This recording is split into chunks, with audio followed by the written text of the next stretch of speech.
result of just being in this season. And so that happens. In the other wonderful thing that occurs is that whether if there is a pandemic or whatever challenges occur, the thing that has always existed is marriage. It's funny. I do quite a number of weddings, and I see Reverend Philip here. The one of the things that we always say is that marriage is one of the joys that we continue to carry on from the Garden of Eden. And as a result of that, it's interesting that even in COVID seasons, marriage continues to happen. Just this week alone, I've already been able to attend to 2 weddings. So that kind of tells you that marriage still happens. People still want to get married. And since people still want to get married, how are they able to navigate this space? So to give you a bit of an overview of where we are going today, we have invited a number of, it's going to be a very interactive session. We've invited a number of couples from a couple that is just about to get married in the next 2 weeks, to guys who have been married for a period of time. They even have children. To guys who got married not too long ago and they are still trying to figure out this space. And also guys who are married, trying to run a business and also raise children. So at the end of it all is that what has been the experience for each and every one of them. In terms of how to be able to get the most out of them, we're going to have them share. They're going to share their stories with us. We have somebody who's going to be guiding that aspect. But on top of that, we want to be able to hear from you. We want this to be a very interactive session where also through our chat, and you can be able to participate. We'll also give you an opportunity to be able to go ahead and also ask some questions here and there, or even be able to throw in a comment in regard to how you as a couple have been growing and adjusting in this season of COVID-19, as we have come to call it. So without wasting too much time, I want to go ahead and pray, and then we can be able to start off today's session. Let us pray. Our Father and our God, we thank you so much for your goodness. We thank you for your love towards us and for the fact that you are a good God, able to do exceedingly abundantly above all you can ask or imagine. We thank you, Father, for the fact that you are our God. And because you are our God, you organize our lives. And regardless of what happens, you are always there with us. This morning, very many people are joining us from different walks of life, and they want to come in and ask themselves, so how does this space look like? I pray that you'll be able to help all of us to have a good conversation, an edifying conversation, and a wonderful conversation around this whole topic of relationships in a COVID season, quarantine 4. So be glorified and be exalted. Please be with us. And at the end of it all, may we be greatly enriched. For it is in Jesus' name we do pray and believe. Amen. All right. So I want to go ahead and introduce our couples for today. And we have the karaokes. I think yes, I can see karaoke and sure, yes, they are waving. Thank you, Karibuni Sana. Good to see you guys. It's very interesting how I have saved you on my phone. So I have karaoke land valuer. I think that because of his line of work. Shiro, I just called you Shiro Karaoke, but I think I should change you very soon to Shiro Akeki. Yes, because that's the way people sometimes say whenever they are saying people. Then we have Musale and Joakim. Musale is one of our media gurus here. You ask him to prepare a poster, he will get you one. And Musale and Joki are looking to getting married in the next 2 weeks on the 1st of May. Then we have John and Rosemary Gitau. John and Rosemary are a very interesting couple because last year when COVID hit, their wedding was actually in April. Then they went into limbo land. They did not know what they were going to do in regard to them getting married. I mean, they were going to get married. Suddenly, even the government did not know what to do. And they had quite an interesting journey in there. And then we also have Harriet and Kimunya Mugo. Harriet and Kimunya Mugo do not need to be introduced to many of us. They are some of our wonderful resources at Mamlaka in regard to the whole matter of parenting. but they are also some very good friends of mine. And in the process of being able to talk to them, I can be able to tell you for a fact that nobody really ever nails this down. And I think COVID has been a time of stretching even for them as they have been parenting and also trying to have a relationship as man and wife. So I want to go ahead and hand this over to none other than my good friend, Bwana Makori. Bwana Makori, if you are there, be able to take us away to the next session. Tafadhali. Right, asante sana Reverend. Habari ya kila mtu. So happy to be here today by the grace of God.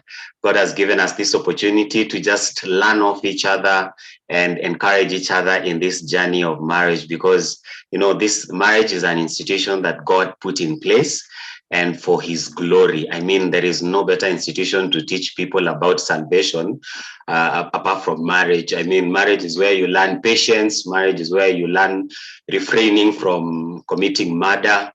Marriage is where marriage will push you to the wall and you'll come out on the other side. So preparing us for heaven is marriage. So if you're married or about to get married, like in the case of Kina Musale, it is a good place. So karibuni sana. I'm so happy to be hosting this discussion this morning. And wherever you're watching us from, karibu sana. I just want to thank you, Reverend Isaac, for that overview and just laying the groundwork for the discussions that we'll have today.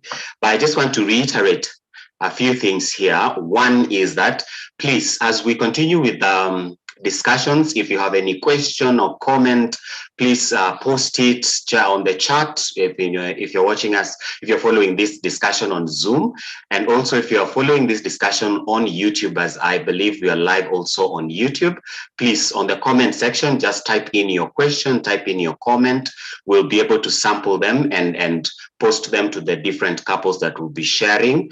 And also, number two, please, if you have any prayer request that you might have, whether it is when it comes to your relationship, when it comes to your work, whatever it is that you are trusting God for and you would want us to pray with you, please also do that. Share that with us as well. We'll be able to take those prayer requests, and at the end of the session, we'll be praying with you and trusting and believing God together with you. So go ahead, start sharing, start typing in as we get into the first couple. The first couple that is going to be sharing, I know Reverend Isaac has done an amazing job introducing them, all the couples that will be sharing, but would be giving them an opportunity to also introduce themselves in their own way and give us their own names and what they do and how long they've been married, just an overview so we can get to hear from them. We'll start with the karaoke's. We'll give them an opportunity first to introduce themselves. Let's get to hear who are they? How long have they been married? What do they do? Do they still love each other? Do they love Christ? The karaoke's. Let's start with the introduction. Asante sana. Karaoke Waweru is my name, and Shiroa Karaoke. I'm a baker. And Shiro is I'm a baker. Tuna rhyme like that. We've been married for 9 years and a bit. And In a month. 9 years and 1 month. We are blessed with 3 boys, Taji 7, Toria 4, and Tugi turned 2 the day before yesterday. And we are happy to be here. We look forward to this session. Yeah, we love that we are born again. We love the Lord, and we still love each other. Yes, a lot. Good. That's encouraging. At least you still have the testimony and you love each other. 9 years going, yeah. So let's start with you, Shiro. You're a business lady, as you've said. Reverend Isaac has said that akusave kama Shiro akeki. You are a baker. How has business been for you now that we got into this uncertain period of COVID? How has that changed for you as you run your business? Now, with COVID, like Reverend had mentioned earlier, even, part of our income comes from doing wedding cakes. And now we can do, as big wedding cakes as we would want because numbers have gone down. People are not meeting even for those birthdays. People are just doing, small intimate gatherings as a family. So we found our revenues going down, unfortunately. So it's just been a period of trying to adjust. You're used to making X amount, now it is X minus 30%. So of course that affects your family finances. So it's been a crazy, interesting period that we've gone through since last year. But I must say that God has been very, very faithful because, we have not lacked despite the loss of, a good part of our revenues. We have not lacked as a family. God has been faithful.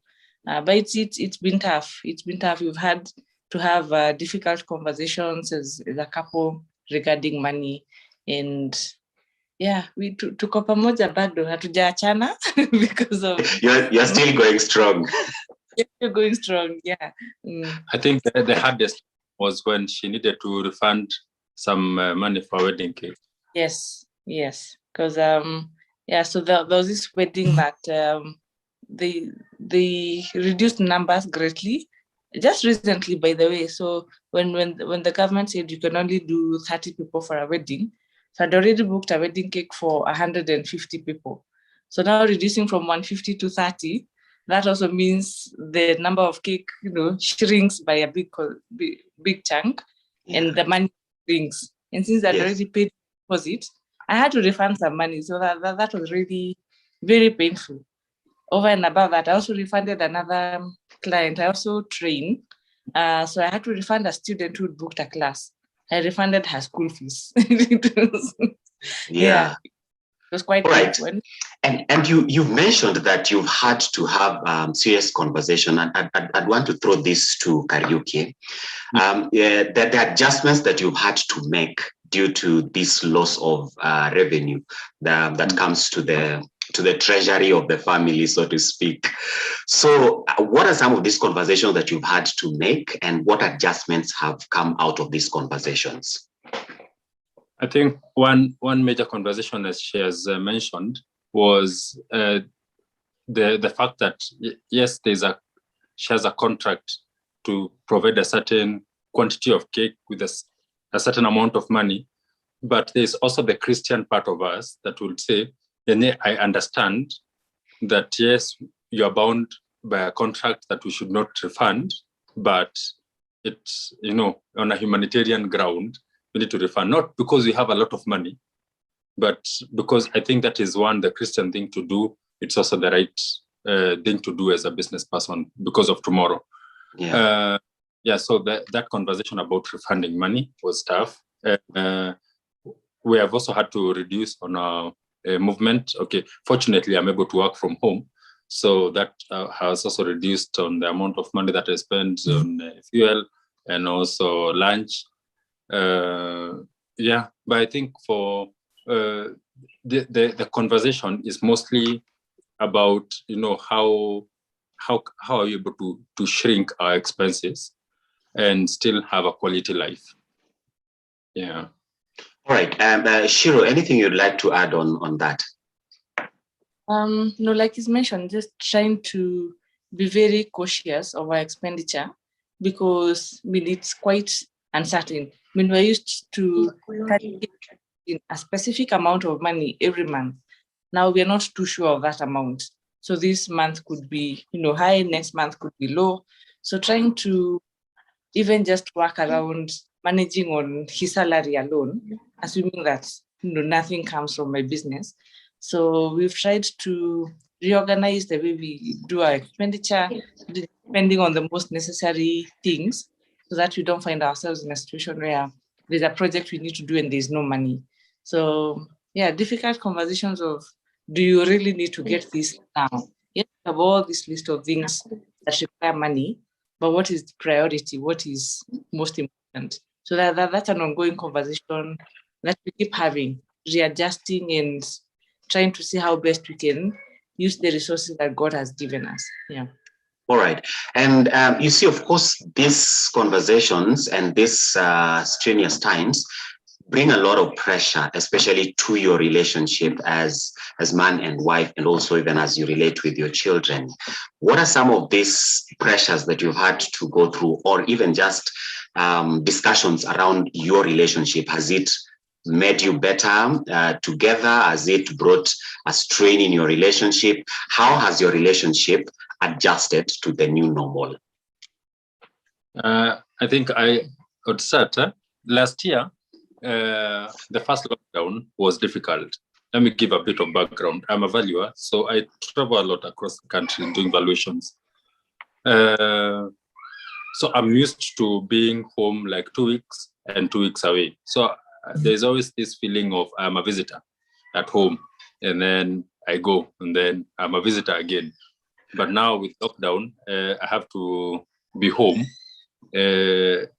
So like throughout, 1 month passes, another month passes, and I was having a difficult time adjusting to not being treated like a visitor. Yeah. and also, since this is a couples forum, just thinking, okay, now that you are home, I mean, which other fun activity can we do? I mean, can we do it over lunchtime? Can we do it right now? Okay. And getting the reality that it's not always that because I'm home and she's home that is an obvious next activity to be done.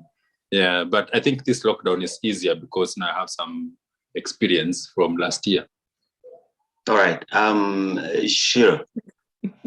My experience has been different, interesting. We have managed to spend a lot of time together.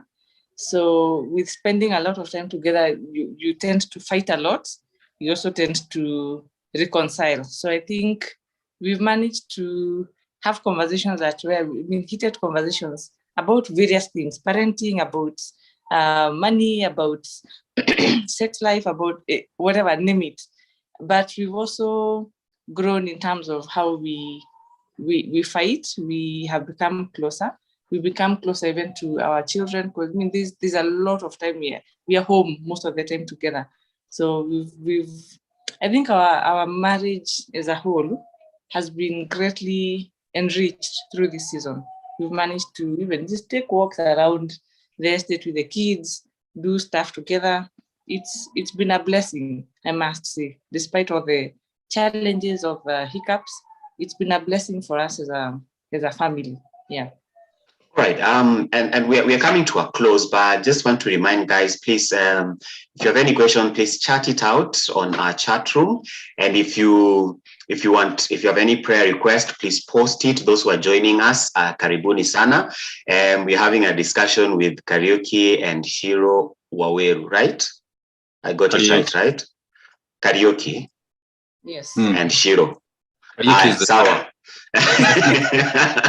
Yeah, so they've really taken us through how this experience has been for them. And I want to bring this discussion to a close so I can open it up to the rest of the participants.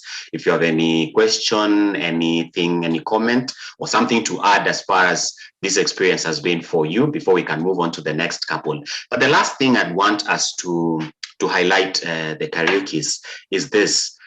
What lessons have you drawn from this extended period of COVID, as far as your marriage is concerned, your parenting is concerned, and all aspects of your life, even your relationship with God individually and as a couple? I would say in parenting, like for example, there's because of the rainy season, the roads in the estate are not in a good state. So we are volunteered to supervise the works, and we go with the boys. So we are trying to teach them how to be responsible members of the society, and also trying to inculcate in them supervisory skills. I think it is important that they see us supervising things, participating in activities in the estate. I also think one major thing that we've and we're actually even discussing it today, is about physical health, that we need to be able to exercise more, because now, you're just at home. So if you're not intentional, then the weight would start going up, start getting unfit. So that's a conversation that we are having. Last lockdown, we used to do very long walks. I think it is something that we need to revive. Yes. I think one of my greatest lessons has been to concentrate on what is important. Because during lockdown, we learned that you do not have to go places. You can be okay at home with your family. So I think for me, the greatest lesson has been choosing what is most important, or what is at the core of this family. And that is, when the 5 of us are together, we are okay. We do not need to have these big things. As long as we are all together, we are in good health, we have food to eat, we have, we have the peace of God. I think that has been the greatest lesson. That all these things we think that we must do, all these places we think that we must go to, imagine they're not important. They're not that important. We can do without them. So learning to stick to the core of the family, the core of this marriage, the core of this relationship, has been my greatest lesson. There are so many things that we include in our lives just to make us busy, yet they're not beneficial. So I think look at what is really important. Yeah. I also think being home also doesn't mean that you are idle. I realized that this week has been a very busy week for me. So yesterday, she asked that we deliver. We do a delivery, and we are normally used to outsourcing this service, but this one required that we crisscross, we go to a different county, and I felt like what she was saying is that she needs some alone time, in a different environment to just recharge. And yeah, we managed to do that. So I think also, and today, God willing, later, we'll be able to take the boys to a farm for them to just have a different experience, because they're just used to just being in the house. And they're really looking forward to the end of this meeting so that we can go. All right. Thank you so much for sharing. Those are really powerful lessons right there that all of us could pick one or two things from. Thank you for those guys who are on the chat asking questions. We are going to sample them and ask the karaokes in a short while. But before I get into the questions that have been posted on the chat, I want to open it up to the participants here. You can raise your hand if you have a question or a comment, anything that you would want to add. We're going to do that in the next 5 minutes or so. After that, then we would need to move to the next couple. So if you have any question, please raise your hand as we go through the chat and see what questions have been posted there. Anyone who has a question or a comment, please raise your hand so that we can pose it to the couple that has just shared. Good morning, Fred. Good morning, everyone, and thank you for the session. Please go ahead. My name is Trufosa. I've just posted a question there, so I don't know if that exempts me from asking here. No, just go ahead, Joel. Just go ahead. Okay. Yeah. Great. Thanks, Karaoke and Shiro, for just sharing your experiences and what you're going through. I'm still looking forward to hearing more. I'm sure there's much more behind the scenes. My question was, what has been your experience with the online church? We have couples. We have couples who used to come to church, and you find one spouse prefers sitting uko kwa gate, just worshiping God silently, and then we meet in the car and go home. We've served God, I don't know if that's your scenario, but I know many families that have that kind of scenario. We don't, what we call, in other circles, they call them the octopussy couples, those ones who hold hands, they worship with their hands in the air held together. If you're not that kind of couple, your spouse sits hapo kwa gate, anangojea tu pastor seme amen, and they walk out. Now you come home and you have online church. What's been your experience? Are you sitting together? Are you worshiping together? If that was not your experience, then this question is not relevant. Maybe somebody else can respond, but I would want to hear how that is going for many couples. Thank you. I thank you, Shiro, and karaoke. I know you are the octopussy. What did you call it? True force? Octopus is, I had that word from Succession where they say, the octopus, the way it has many hands. So you're all over each other, you're supposed to worship and raise your hands. Mumeshikana, I'm using it very respectively, knowing we have people from different ages, but I hope it makes sense in terms of just putting my point across. Thank you. It does. And that describes Kina karaoke. So go ahead. Yeah, so with online church, it has worked very well for the boys, especially the Sunday school. They really look forward to it. But the attention span of the kids is also very small. So once Sunday school is over, and we want to settle down now to watch and to participate in big church, then they are all over the place screaming, and you have to, 3 small boys is not a joke. So we have to create time outside of the normal time when it's being televised to be able to participate in church. So I can also add it with the fact that we have also been very intentional about spending time together in prayer and reading the Word of God, and that has helped to bind us together. So as a couple, so we have a session in the morning as a couple and in the evening with the kids. So that at least we are consistent in spending time with God. But octopus, I think it's just part of life. Shiro, anything you want to add on to that? I think I said everything. The challenge is that at times we're not able to participate live when the service is happening because of the many distractions from the kids and from other quarters. So we're always finding ourselves going back now to YouTube to catch up later. But it's been trying to be online at the time, live as it's happening. Yeah. Right. Okay. Anyone else would like to comment? Thank you, Kina Karaoke. Anyone else would like to comment or ask a question? Please unmute yourself and go ahead before we can move on. And those who are joining, karibuni sana. We are asking a few questions from Kina Karaoke who've been able to share. Oh, Mate, I can see your hand raised. Please go ahead. Either I don't know whether it's Debbie or it's Mate or it's Sami. Please go ahead. Sylvia one. Yes, okay. Whoever of the matters that is asking, go ahead. Good morning, everybody. Shiro and Karaoke, very nice to see you. Good to see I have you. a question for Shiro. She has said something about going places and how it's not a must. So how are people who, because different personalities thrive in different settings. How do you handle those of us who want to get letters to go to Mombasa for a weekend? Well, the spouse just wants Wi-Fi.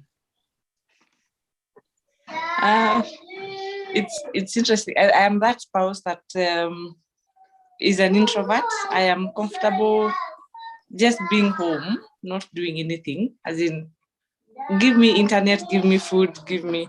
Okay, there's a child who is calling. Kariki is sorting them. So I'm that spouse that wants to be home. As long as there's internet, there's food, I'll be home for a whole week. Karaoke, on the other hand, is a people's person. He wants to be everywhere. You will walk with him at Asalimia, like 30 people distance, 100 meters. So I think what we've done is that we give each other, space. Like whenever I need some me time, he will give me the space. And then when it's time for us to be together as a couple, then we will come together and do that. But I think couples need to understand their personalities so that you're able to allow each other to thrive in your own natural setting, if I may call it so. Because in as much as you're a couple, it doesn't really mean that you do all your activities together. I think there needs to be that room for allowing each other to do what they do best. If you recharge best by being alone, unaachwa tu ukue alone. Ukitaka kwenda trip Mombasa on your own, wewe mwingine akulipie ndege uende tu ama akulipie SGR. Just understanding how you Please recharge. repeat that part. Mwenye anataka Mwenye analipa. Mwenye analipa alipie, mwenye anataka kwenda aende. Debbie, we see what you did right there. Thank you for that. I'd like us to move on from the Kina Karaokes. I know there's a lot that we can talk about with them, but because of time, I'd want us, because there are three other couples that are lined up, and a lot of these questions will still come even after they've shared and as they continue to share. So thank you so much for that sharing. I hope you can stick around as the rest of the couples are doing their sharing, and you're able to share your insights even as we go along.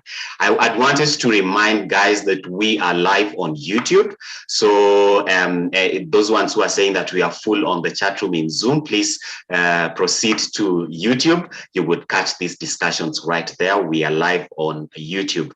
Those who are asking whether they can join Zoom, if it's already full, please proceed to YouTube. You will catch and follow the discussions right there. Now, Shiro and Karaoke, who've been married 9 years, thank you so much for sharing. Now we want to move on to a couple that has been married minus 2 weeks. The marriage is minus 2 weeks old. For the rest of us, kama kina Mate, that means that they are going to be married in 2 weeks' time. So I'd want to invite them to introduce themselves, Martin and Gladys. I hope I got that. No, it's Msale and Joki. Yeah, Msale and Joki, I'm going to invite you to introduce yourselves and tell us a bit about yourself. I know you will not tell us about your marriage because it's yet to happen. Yeah, please go ahead. Thank you so much, Makori. My name is Martin Musale, and I am a born-again Christian.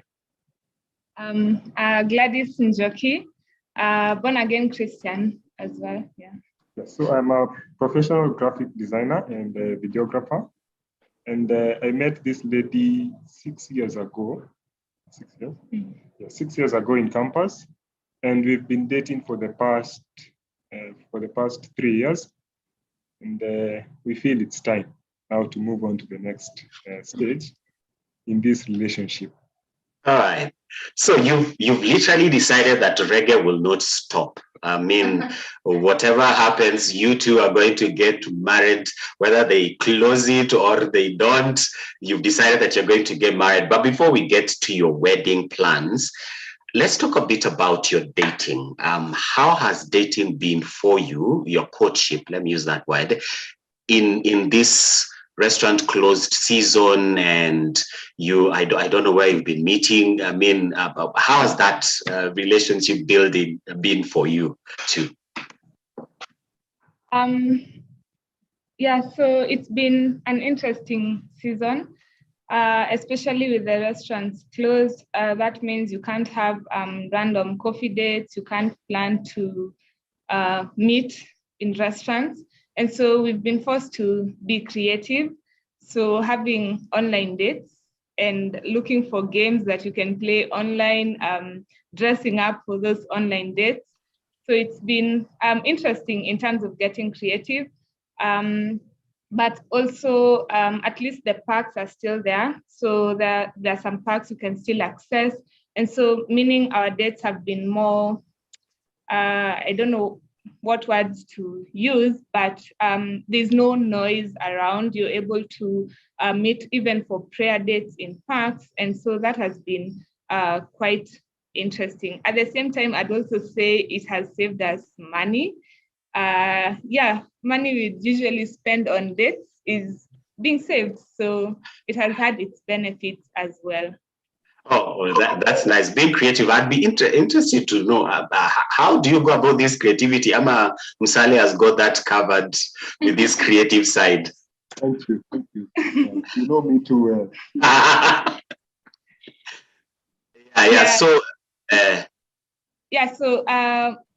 Just deciding beforehand. For example, if the theme for our date will be orange, so you become creative as to how you'll come on this date with orange, and then get us a meal. So we are having that meal. We have a game session, then a discussion session, a prayer. Yeah, and then the date is over. Wow, that's very interesting. I know Philip cannot connect to this, but it is okay. Philip, yako ilipita. As we continue, now then you are planning for a wedding in a season where even just traveling to be with your parents for negotiations and all these meetings that you have to do, it cannot happen the way our time it happened when this COVID had not checked in. Musale, how has that experience been for the two of you? It's been challenging because 4 weeks ago, when the president made the first announcement of segregating the 5 counties, we had planned an introduction ceremony of my parents and Njoki's parents to be on that Saturday. My parents are from Nakuru. So now when the information broke that we were being secluded from the rest, we actually thought that Nairobi ndo imefungwa. So we were like, we have to cancel everything. Now we plan for another date. So it was a bit challenging from that perspective, but it was clarified later on and we proceeded with that. So with these uncertainties, there's some things that we had planned for in terms of the wedding vendors and all the service providers involved, but we had to test the waters. Yes, and just restructure, see what other couples have been doing previously. At least we had a template of what other couples were experiencing during this period. So we were able to just learn from that and at least manage our situation better. All right, Njoki, anything that you'd like to add? Like you said, it has had its own challenges. For example, the traditional ceremonies. According to my culture, people come, they sing at the gate. There's supposed to be some exchange, but now because you don't want to attract attention, the singing is cut. They have to sing in whispers. There's no hooting. So it's not the usual that we are used to, but we had to adapt and just make do with the situation. Yeah.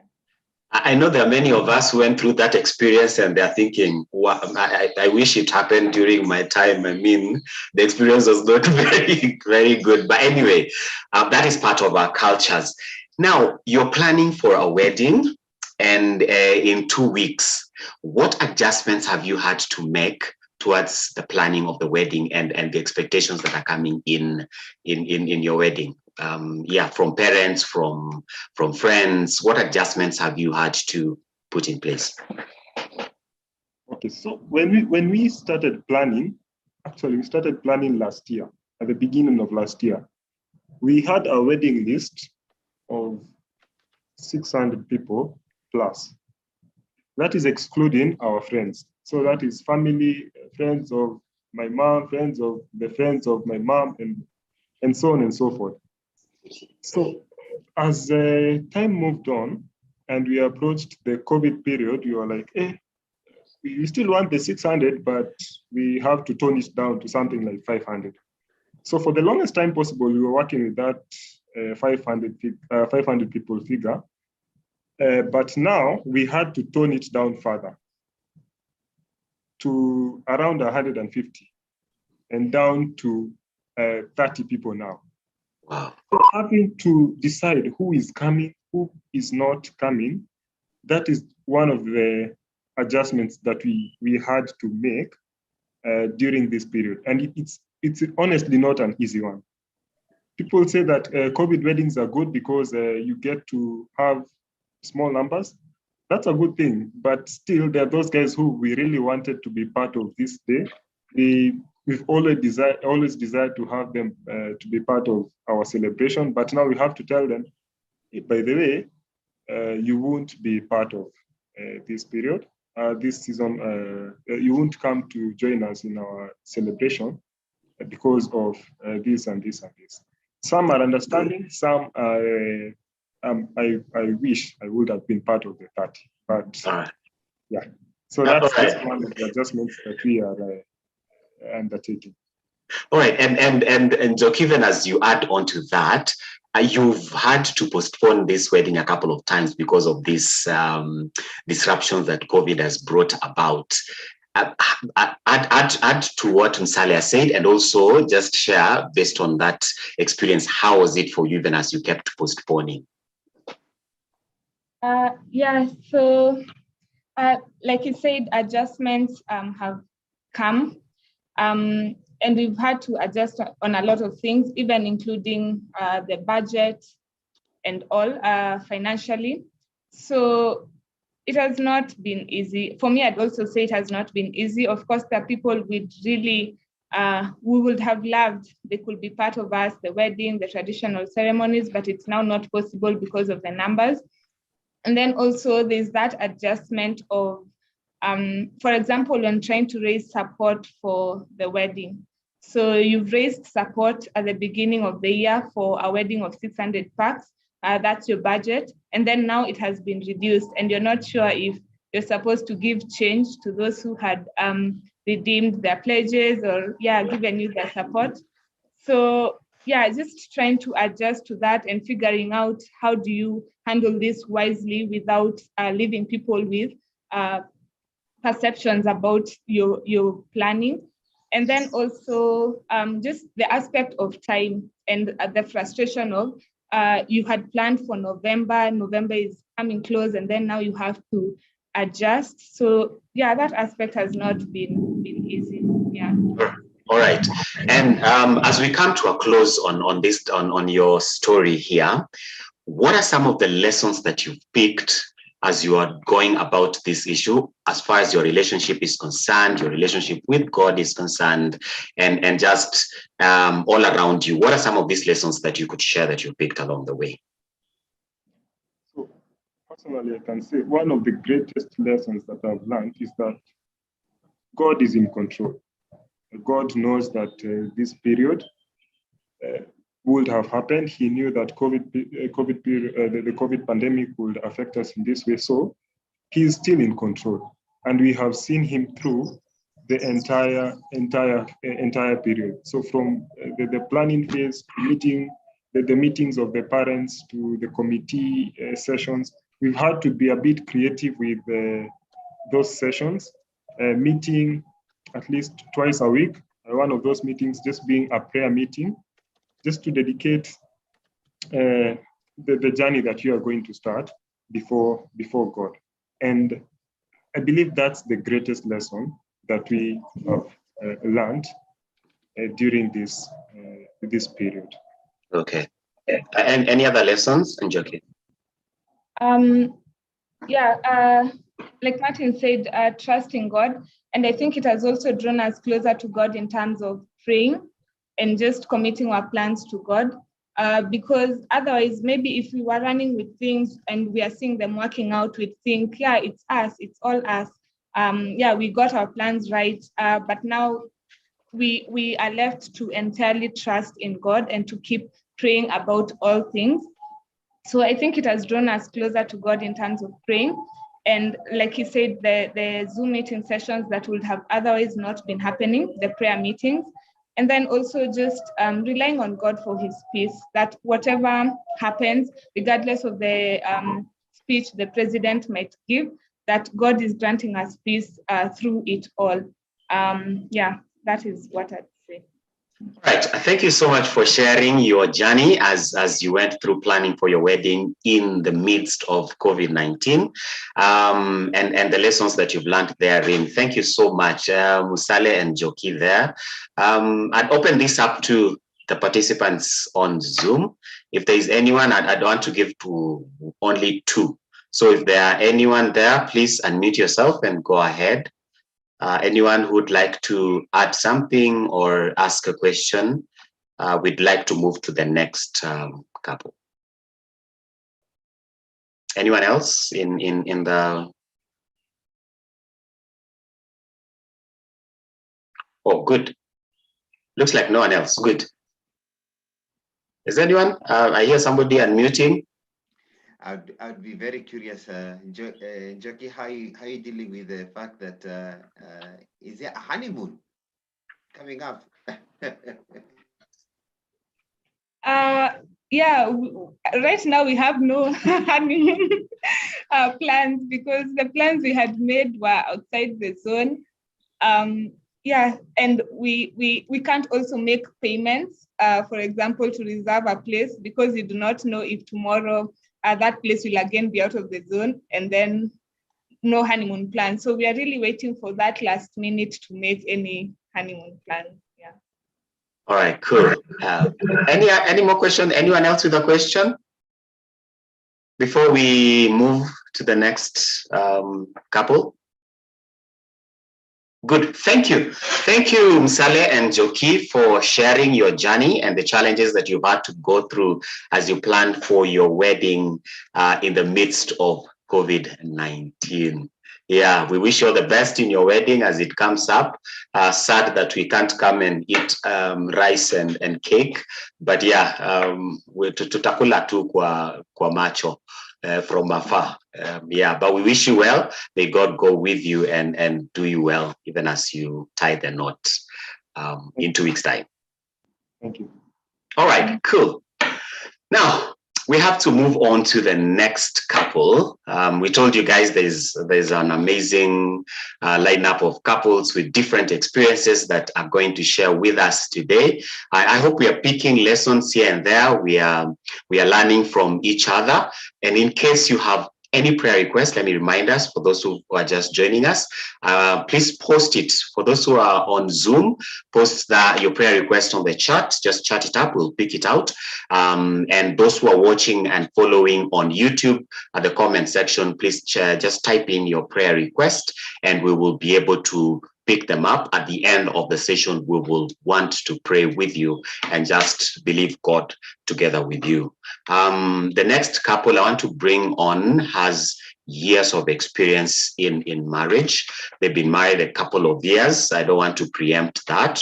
So I want to bring them on and allow them to introduce themselves. Kimunyas, thank you so much for agreeing to speak today and share your experience.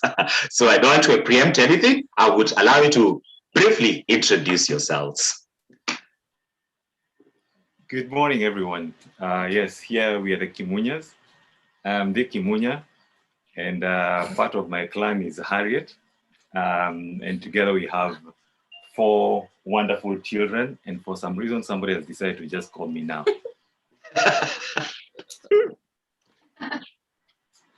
Yeah, so okay. Yeah, we have four wonderful children, 3 girls and 2 boys. And 1 boy. Yeah, I think COVID has robbed me of math. Yeah. All right, yeah. So for the sake of math, this year they're turning 16, 14, 12, and 4. So yeah, those are our children. Yeah, and one of them is very curious. The 4-year-old is looking at us from across the screen, wondering what we are doing.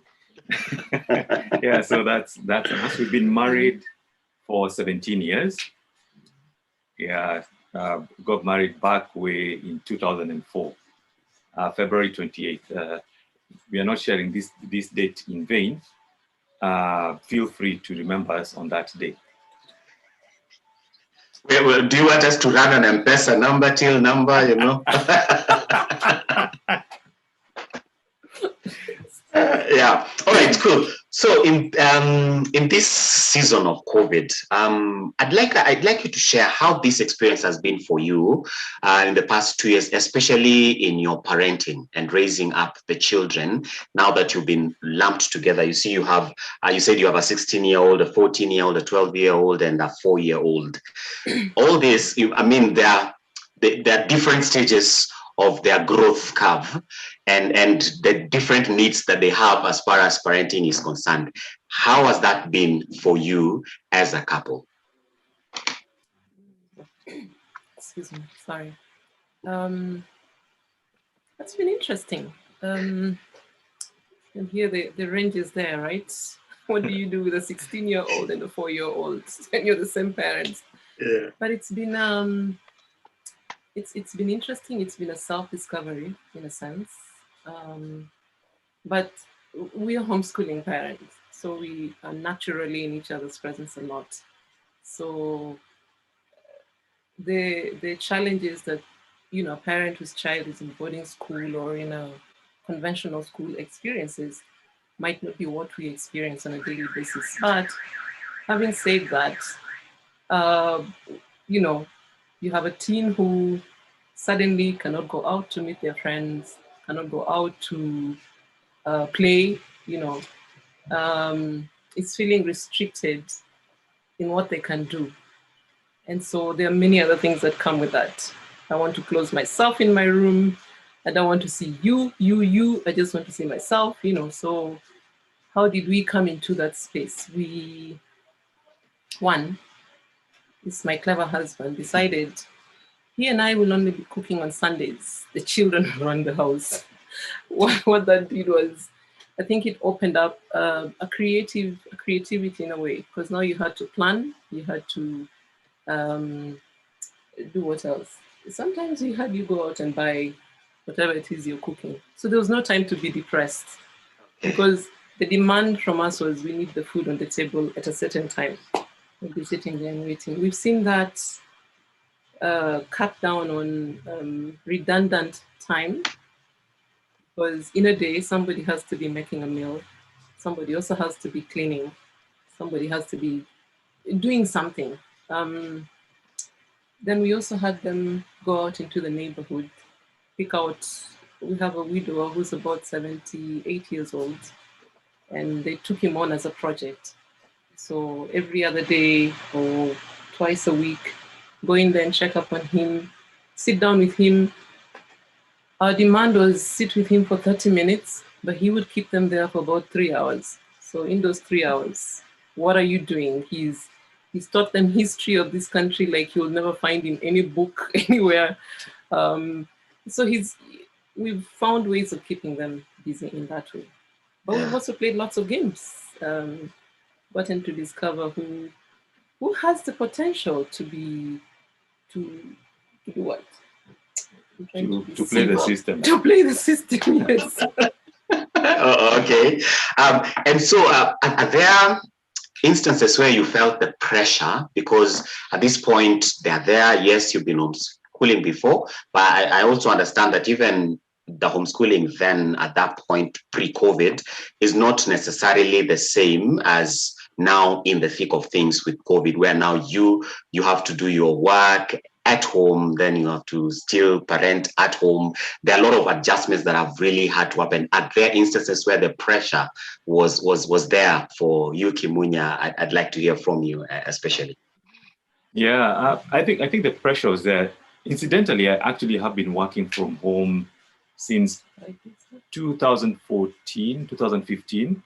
I've been working from home, but yes, the pressure was there because now we can't even leave the compound, so to speak.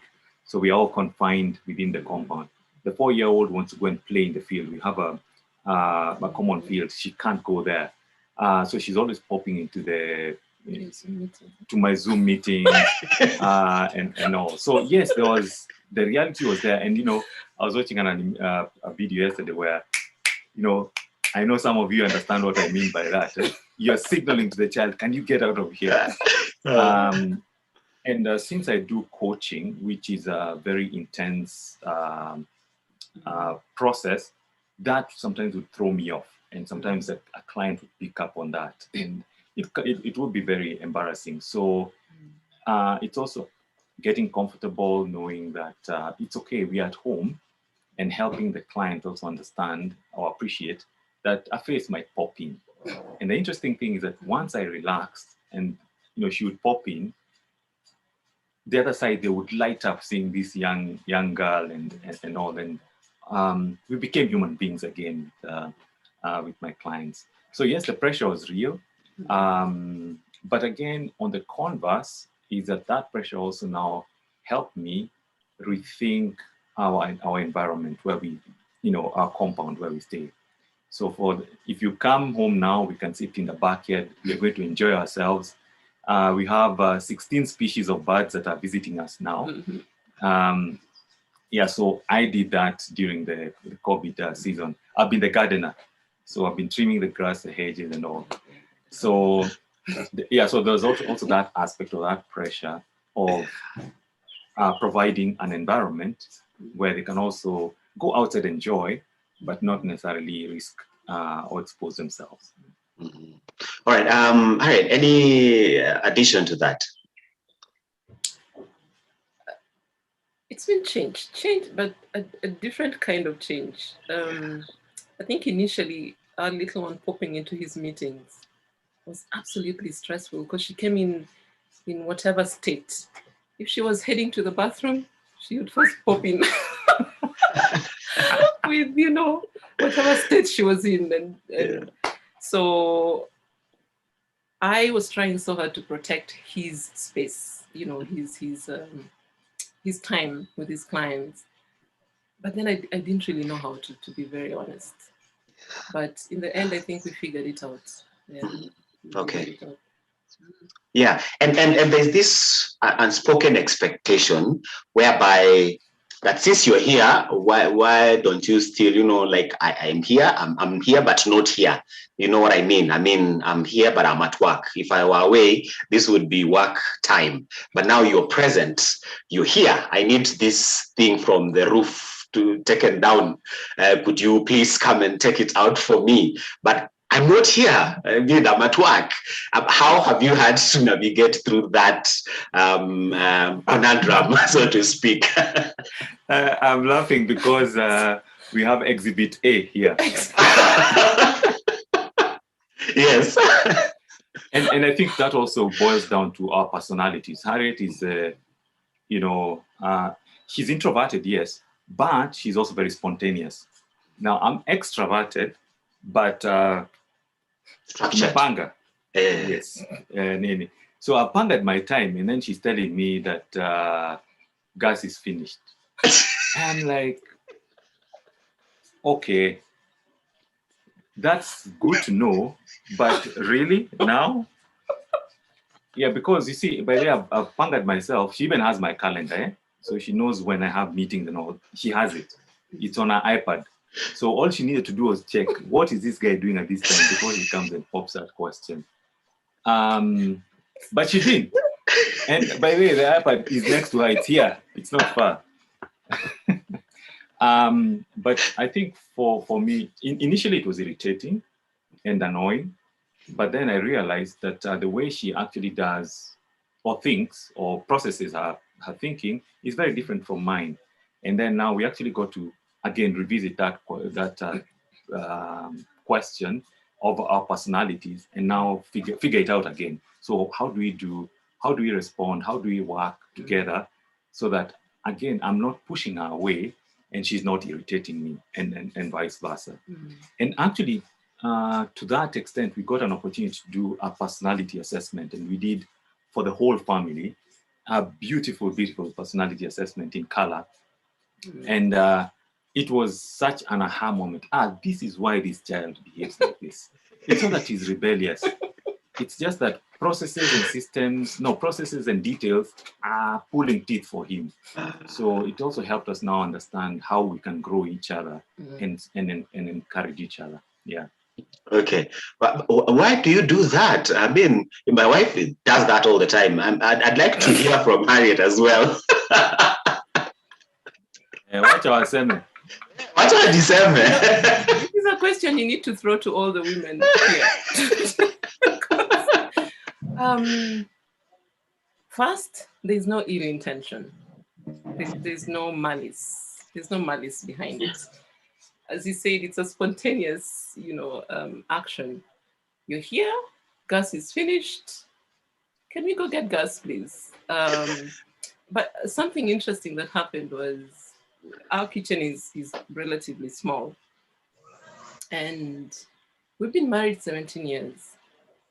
Can you imagine for 17 years, a woman has been presenting her petitions for a shelf in the kitchen. And then one day after 17 years, it becomes his idea. You know, I've been thinking about this shelf. You know, and in about 2-3 hours, the shelf is up. Yes, it was up. But you see, the other time Well it was being presented in the wrong time. Yeah. This one I don't come for it. There's no malice. Yeah. Okay, so I'd like us to bring this to a close in like 3 minutes. But what is there any lessons that you could share to the team that you've learned as you went through the experience in your parenting and even just working in each other's space? Yeah, indeed. One is get time to know each other. It's a painful process, but it's a very rewarding process. So get time, invest in knowing each other. Like, for example, that personality assessment was just amazing because we are talking about it even now. So it brings a point of conversation where we are speaking the same, a similar language. So that is one. Two was even as we parent, and especially with the older ones, the reality of reduced income. As I mentioned, we are one income family. Here we are doing consulting and coaching. It's crickets everywhere. Now, having to sit down and have deep conversations around money and all that, that has been really, really, really beneficial. Yeah, so that's a second lesson.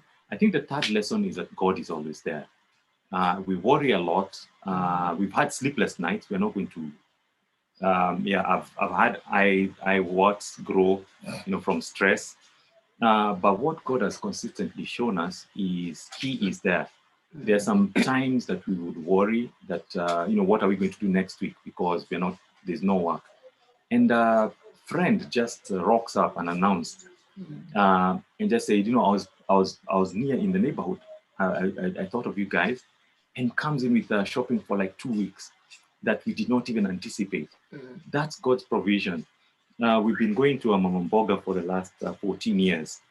And last year, consistently, every Sunday, she would give us extra produce, from her side, extra produce, what, 600 to 1,000 shillings.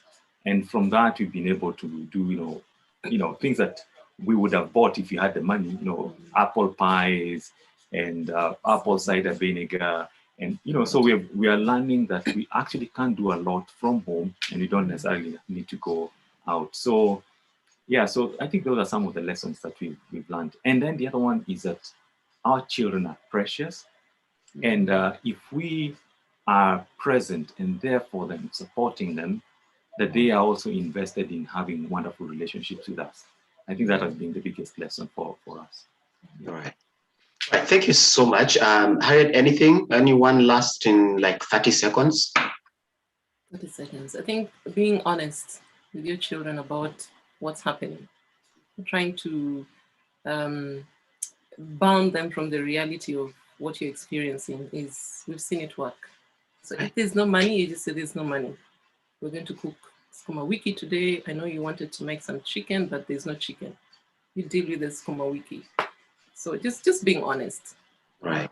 Yeah. Hey, and dates were revived. Oh. Okay. Yeah, dates were revived.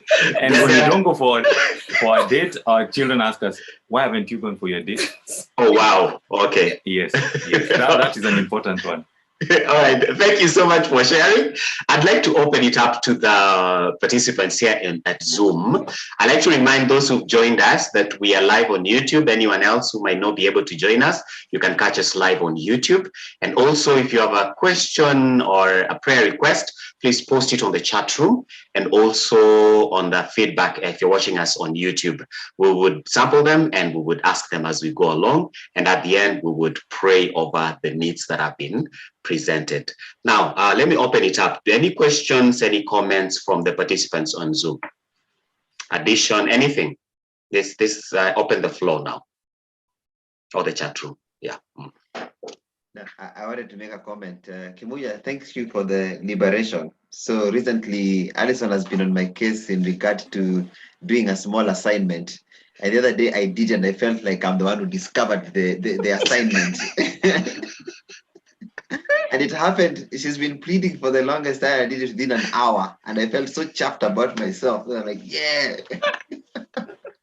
It must be a guy thing. Yeah, we are many. We are many. Yeah, we are many. And maybe for our wonderful wives and whom we love dearly, as guys, as you can hear, we are many. Yeah, timing is very critical. Yeah. Timing matters. All right, guys. Anyone else? Anyone else with a comment or a question? Please unmute yourself and go ahead. If there's anyone before we move on to the next couple.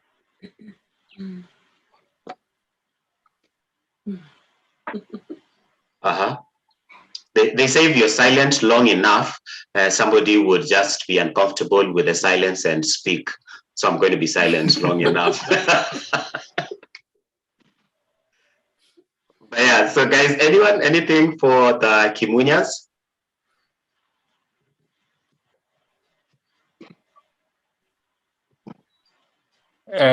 Actually, our question is on homeschooling. You mentioned you're doing homeschooling, and there's a comment that the Matters, we also homeschool. There's a comment that the Matters wrote something like homeschooling and schooling home education. I don't know whether that is jargon that would be important for us to learn. For the homeschoolers. Yeah. Matters, would you care to elaborate before Kimunya can add in?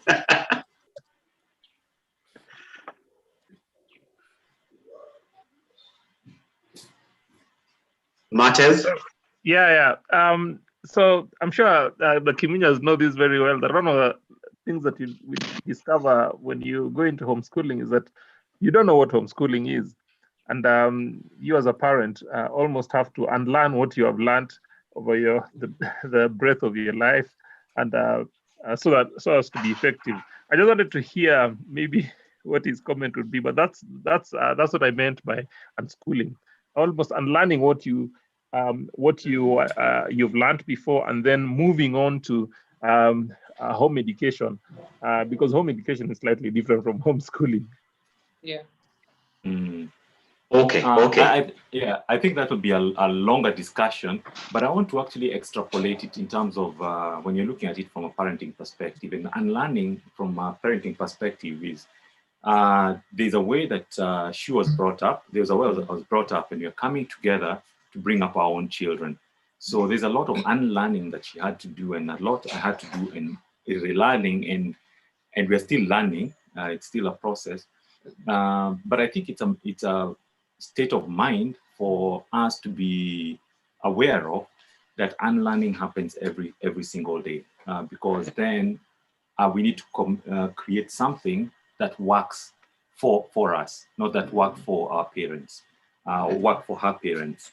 Because again, in terms of marriage, that can be it is a major source of conflict when it's her way or the highway, or my way or the highway.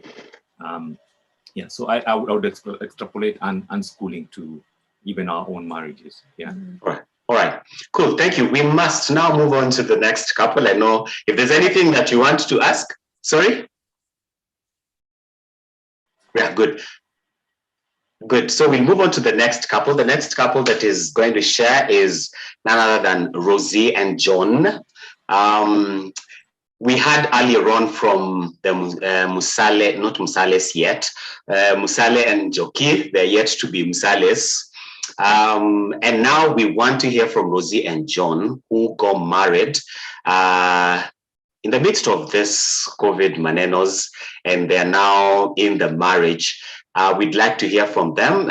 We'll start with a brief introduction. Let us know who you are. Please unmute and go ahead, Rosie and John. All right. Good morning, everyone.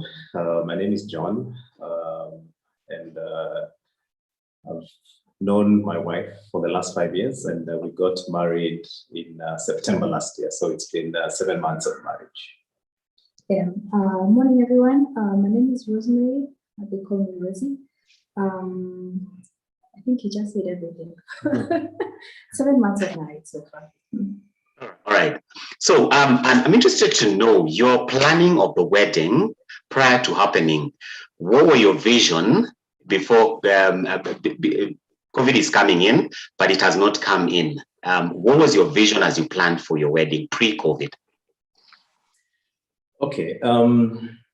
Yeah, I think we started the planning in 2019, in the last quarter, and the plan was to initially do the wedding in March 2020. Then there were some complexities in the sense that some of the family members are not around. So we had to make sure that the date had to coincide with the time that they'll be able to travel. So after consulting, then we set it and agreed for it to be in April. And everything was coming along well in terms of the logistical plans, the venue, how many guests, etc. Then 1 month before the wedding, that's when there was a lockdown. So we threw all our plans into disarray.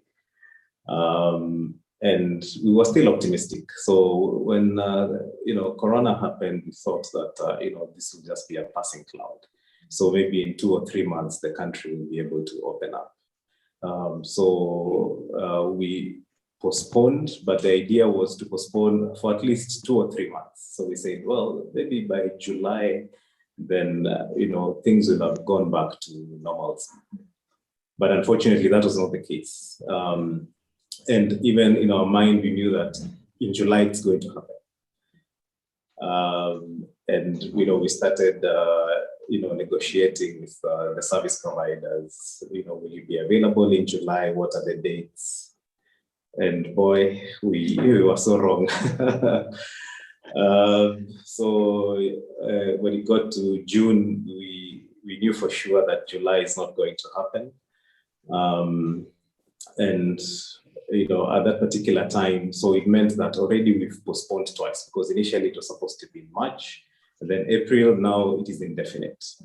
So there's always a lot of doubt in terms of, is this really going to happen? Are we really sure? Should we just move in together and start life? And then maybe when in our late 40s or early 50s, we can arrange for a wedding when our kids are all grown up. They can also be part of the lineup. We're trying to look for justifications, why you should do it, postpone indefinitely. Then I think, in July, August, then we started seeing signs of, the country opening up. And still at that particular point in time, we still had to make sure that part of our family members would be able to attend. So, we had to juggle the dates a bit. And also the process was not very clear from the government perspective, whether they could issue certificates, whether the number of people that we could host. But eventually we managed to do it in September. And, we thank God to the run-up to that day. The day was a huge success, and 7 months down the line, we're very grateful. Yeah, glory to God indeed. I mean, that happened according to your plan. I'd like to hear from Rosie. How was that experience for you? I know the men, it's okay if there are 3 people in that wedding. We are okay. We are fine. I mean, so long as I get my wife, I don't have a problem. How's it for you? I think for me, it was chaos. I think this is a day that you've waited for a long time. You've planned for it. You have envisioned what's going to happen. And then all these roadblocks along the way, they even make you wonder, are we actually supposed to get married? Are we even meant to be? Is this God, trying to tell us that we are not supposed to be getting married, that we should be taking more time, there were just so many questions from my point of view. And but I think having a partner that, walks with you through these feelings and emotions. For me, he really encouraged me. He really, helped me be pragmatic about what was happening and just, to go with the flow. It was not easy for you, postponing 3 times. It felt like it's taking too long, to get there. But, eventually when it happened, you understand why God would make it, come at that point and not even before. So, and then you get married and you start living together, husband and wife, moving slowly and steadily towards the happily ever after. How has life been for the 7 months? Well, perhaps I can start. We are very grateful because, first of all, we have a very good support system in our family, in our friends. My job is also quite flexible. I've been working from home for the last 1 year.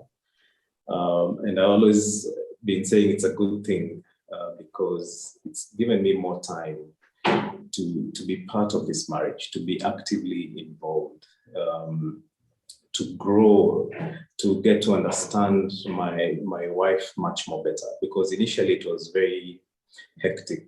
A third of the time I'm always traveling. But this was a bit different. Initially, it was a bit challenging at first because, I had to get used to the fact that, I'm always home, no going out. But I also looked at it from a positive point of view that, time, communication, getting to understand my wife, the new environment that we are in.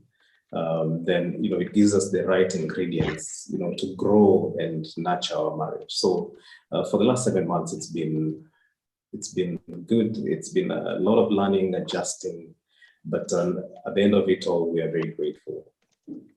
All right, Rosie. Yes.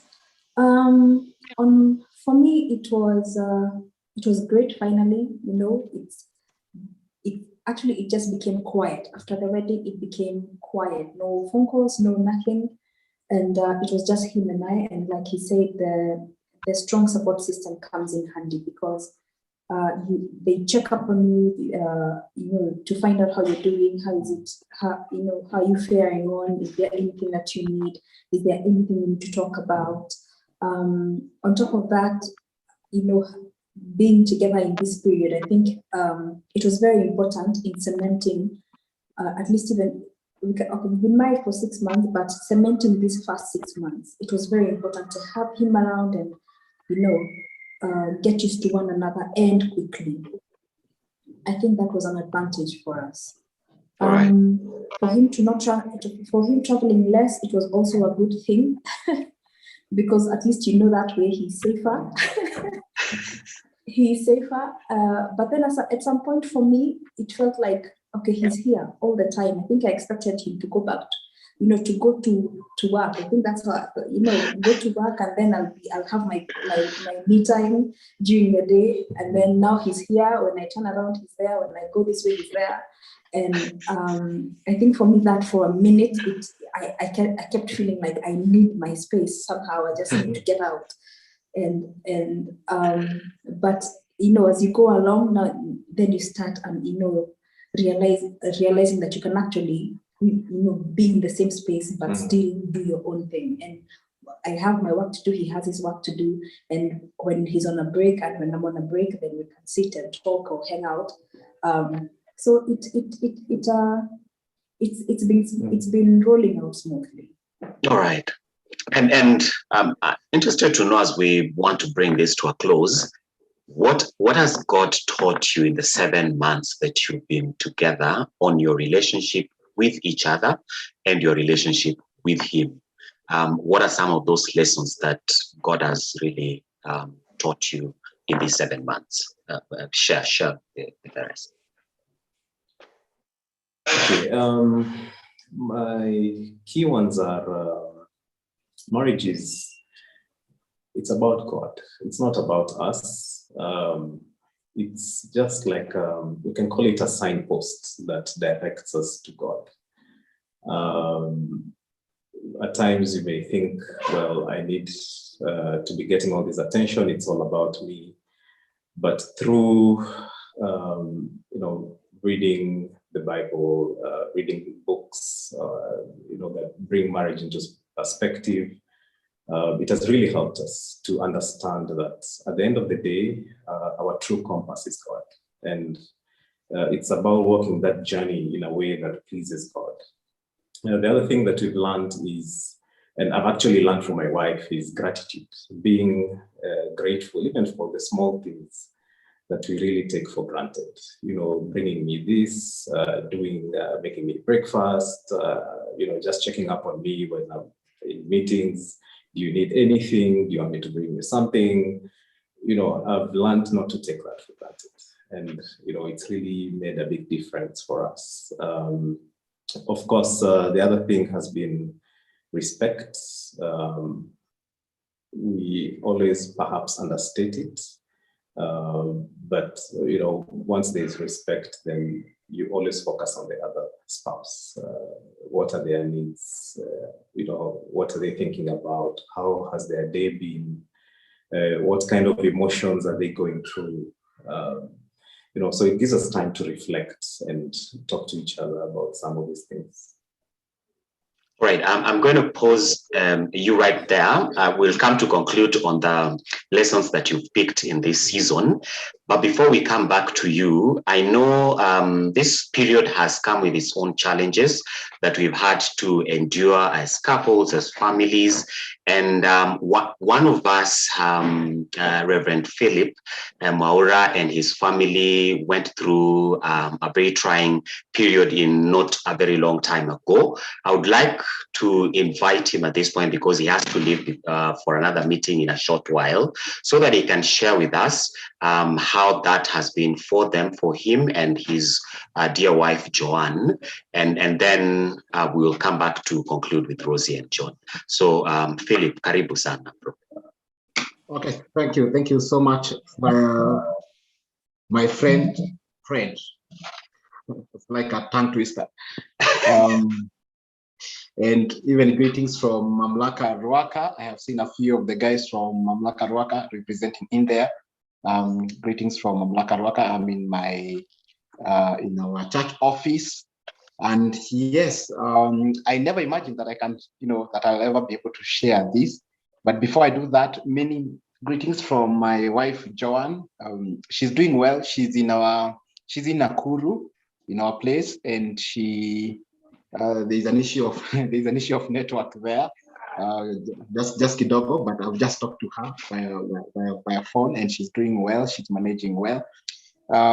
Maybe to bring you up to speed, on a week on March 3rd or 4th thereabout, we received a call from our parents, and these are Joanne's parents, that they were a bit unwell. So our mom became a bit worse, and so she was taken to. Dad said that it's good that he takes her to hospital. And when they arrived in hospital, the doctor said, that let us test you for COVID. And Mzee was there, and he asked, how much is it? He was told that it is free. And he said, okay, if it is free, then test me. You can test me as well, together with my wife. And he was doing well. He was a bit weak, but he was doing well. The results turned out positive later that day, and that took Mzee by surprise. And with his age and with the underlying conditions, he just went down. He just went down. Someone who had taken someone else to hospital, on receiving this news, he became so unwell. That was on a Thursday. They were admitted in isolation place in Nakuru, and on Sunday, the mom was tested and she turned out negative. And she was now stronger. She was not coughing. She didn't have fevers. That in any case, she's the one who was taking care of Mzee in hospital. And so that was on a Sunday. On a Monday, Mzee oxygen levels just down slightly, and so he was put on oxygen. Then later that night, on a Monday night, that is on 9th May, he became a bit worse.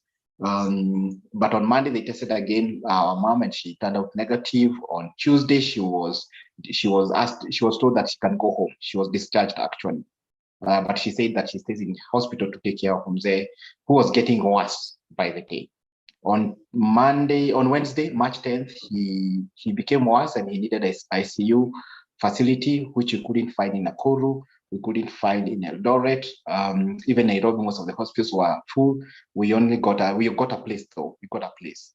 And by the time that you are being told that a bed has been found, I realized that it's most likely that someone has passed on. That's why there is a free bed. Anyway, we got a bed. We organized ambulance and all that to come to this other side. But unfortunately, he died just a few minutes before arriving in hospital. We were there with Joan, and that was really, really hard. Later that night, it was on a Wednesday, we went to Nakuru to be with Mom, who had been discharged, and she was doing well. On that Wednesday night, Thursday, she was fine. We spent the day with her, planning now the funeral of Mzee, which was supposed to be the other week now on Thursday. And we left her in Nakuru to come and plan other things on this side. But then on a Monday, many of you remember when we had the memorial service, Mom had just come from town to run some errands. Also, she was feeling kidogo pain on the shoulders. So she was told that it's arthritis. And so she was given meds and she was doing well. She was just about to sit and watch the service. But then she just said, I don't know why I'm unable to breathe, and please take me to hospital now. And so she was taken to hospital. Arriving in hospital, the doctor said, because she can't breathe, she has to be taken to ICU. Luckily, there was a bed, and within a few, they arrived in hospital at 7. Within a few hours, she was gone. On this other side, we were doing a memorial service, and we were being told that Mom has been rushed to hospital, that her pressure was really down, and that was. Mzee has been unwell. In as much as we can't prepare enough for death, we knew that we may not have as much time as we'd love with our dad. He was preparing us, telling us, he can go anytime. And we knew one day Mzee will go, but she wasn't sick. She wasn't sick at all. In any case, she's the one who was running up and down. So that hit us from the blind spot. And I think our greatest struggle has been how to deal with mom's death. We always say that Mom was not ready to go. Mzee was ready, but not Mom. And so but one of the things that we do appreciate is about their marriage, because today we're talking about marriage. They've been that model couple, since they got married in 1979, they've been that model couple. They've never been separated. One of the things that we learned, even for a week, in their entire 40 or so years in marriage. And so even in death, they were separated for 5 days. Mom had a lot of grief. She said, what am I doing here on earth now? Dad is gone. My work, I don't have work now to do on this other side. And so, but her grief was immense. So we do not know if it's the grief which took her, but definitely she went because of the effects of COVID. The effects of COVID, they had affected her lungs in many ways. So that's what actually they went because of that. We were looking at her journal last week with Joan and some of the prayers that she's making since January. And one of them, just giving thanks, but also praying that, God, I pray in her journal, God, I pray COVID will not come to my home. And, it actually did. So we're asking ourselves, did God let her down? But we believe that's not so. On our side, we are doing well. We are doing very, very well in our marriage because we have accepted what has happened. We did our best to our parents. And I think that's a sign of relief. We have no guilt. We don't say that, maybe we would have done this, maybe we have taken them to this hospital. That is not there. And so even the grief that we are going through now is just a normal grief, that absence. but not trying to feel that we would have done something, would have done something. That one we're not struggling with. But definitely, grief affects our marriage because we are mourning differently. Sometimes I think I'm the one who is down and Joanne is upbeat, sometimes she goes down. There are many triggers around. Such tragedies definitely affect a marriage. And we are aware of such realities. We are aware that grief can really affect our marriage. So what are we doing now is to really work against the grain. You get, not to swim with the tides. We have to swim upstream.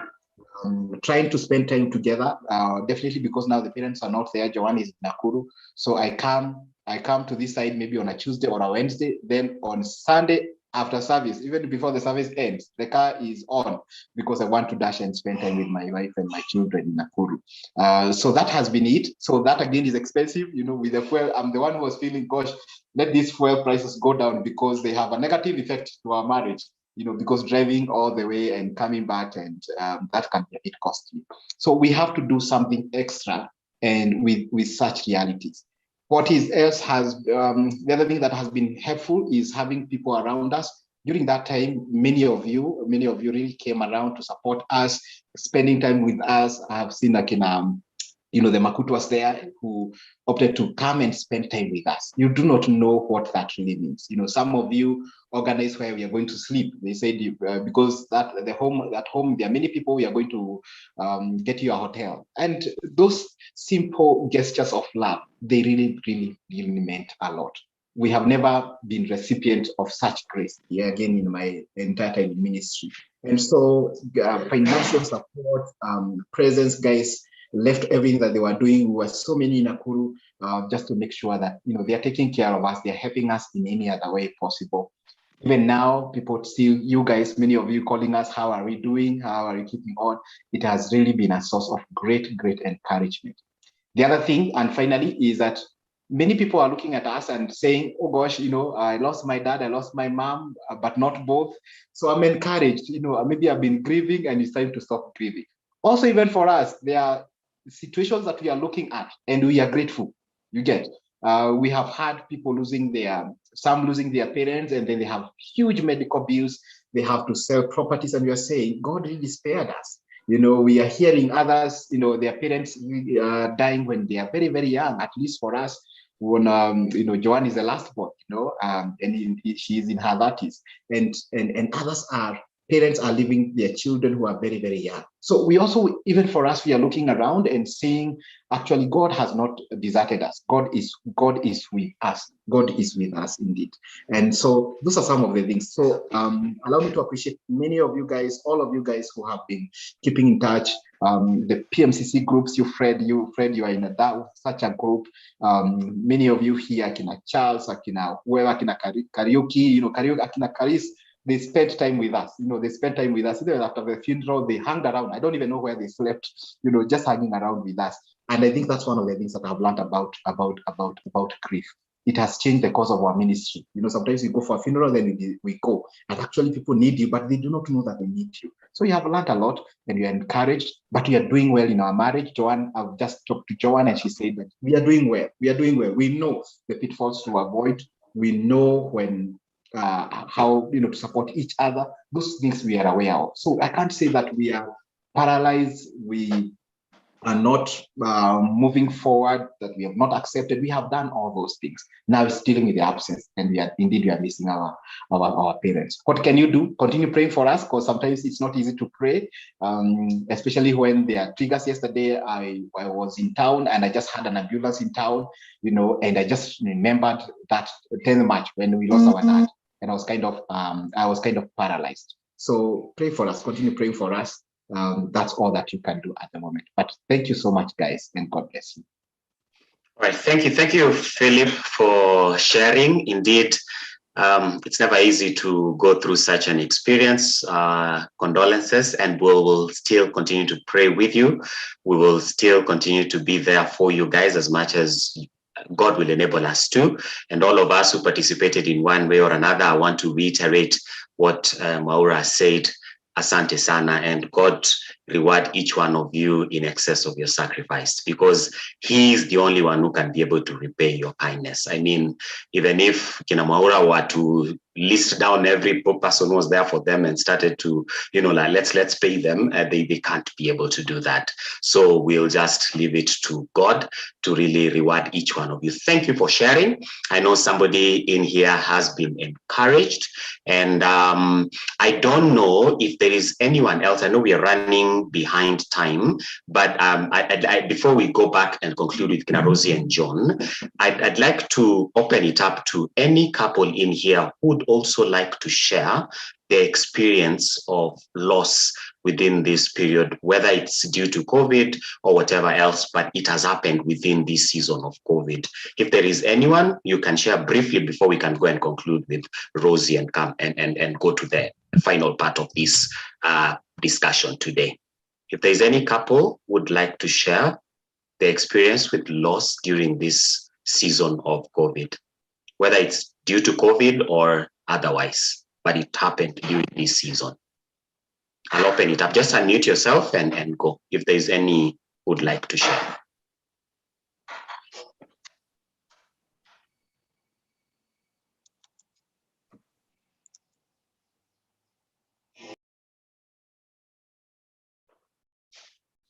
No one going once?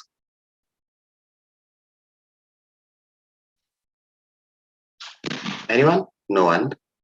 All right, cool. Thank you, Philip, for just sharing that, and we're really, really grateful. Philip is one of us in the marriage and family ministry in Mamlaka Hill Chapel. He runs the program at Ruaka campus, and so we are grateful that he could be part of us, and we are here for you, man. We're here for you. Yeah. All right. Let's go back to Rosie and John. We were at the point where we were sharing about lessons that God has been teaching us in this period of COVID. What have you learned individually, together, as far as your relationship is concerned, and as far as your relationship with God is concerned? Briefly, we were John had shared, so we were moving on to Rosie. Okay. I would like to send our condolences to Philip. We are so sorry for your loss, but we know that God has gone ahead of your family.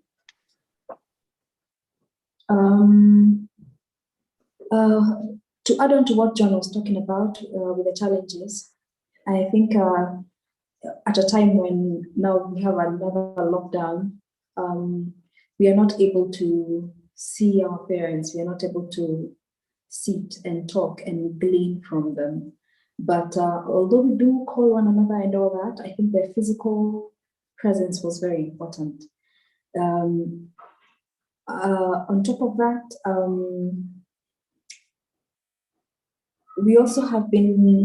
we have been forced to change, especially budget-wise. You know, when you're dating, when you're doing all those things, there's no limit to what he will do. But that now has, you have to cap that, because now there are bigger challenges up ahead. There's the moving, there's the buying of your, stuff for your house and stuff like that, and preparing for the future, investments and all that. Everything changes very, very quickly. And that has led us to having times of conversation, actively sitting down, planning, talking, and it has turned out to be like intentional quality time as well. So once we start talking about the things that we need to do, the things that we need to change, then it ends up being, quality time, where we even, as much as we see one another all the time, we also now get to ask one another, how is your day? How is work really? How is it going? Like checking up on each other, even though we are seeing each other, on a daily basis. I think that has greatly improved from when we began. Another thing is also realizing that God and marriage go together, and we cannot do without him. And the more we involve him in this relationship, the better we grow, the stronger we are. And I think when we were in PMCC, there was something about that triangle where God is at the top and we're here. And the more we, we actively involve God in our walk, the closer we get to Him. And we have experienced that because, with the QT time that we share together, the books that we are reading together, and taking the time to sit down and discuss those books, we are really seeing what that means. Getting closer to God as we work on our marriage with Him in the middle of it. That is very real. And it's something that you would look at and probably think, how would that happen? But when you actively involve yourself into that process, then you actually see God moving in your marriage, as young as it is. And we are very grateful for that because it's something that we didn't know before. And doing that PMCC, it was very eye-opening for us, for things we never really had not really thought about. It was very important, and we really are growing in that regard. Thank you so much for sharing. Indeed, you can only grow and become better in your relationship with each other and the relationship with God. And I think we are slowly coming to the end of this discussion before we can shift gears and go to another session. But I'm going to open it up for any questions, whether to Kina Rosie or whoever else that has shared, or if just an open question. But I have two questions here that I want to ask. One is directed to the Kimunyas. Kimunyas, I hope you're still with us. So the question is, how did you revive your dates, and how do you do it in the midst of lockdown? Examples, how do you go about the dates, and how did you revive them? Yeah. How did we revive them? I don't even remember. No. I know how. I remember. Yeah. I woke up and told him, being married to you is a choice I make every day. So I could choose to walk away. I could choose to stay. You remember that? Oh, yes. Straight. Okay. My cheap threats. Yeah. They worked, right? Yeah, but again, now that she says that, it was more of we are in each other's space so much here with the children and all that it has become very easy for us to neglect each other. So we're in each other's space anyway, so we're together.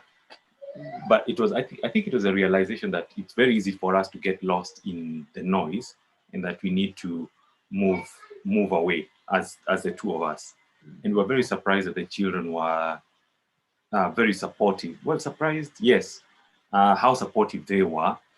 And what we realized is that when they feel we are together, that we are strong, there's safety, they feel safe, they feel secure, and that everything is okay.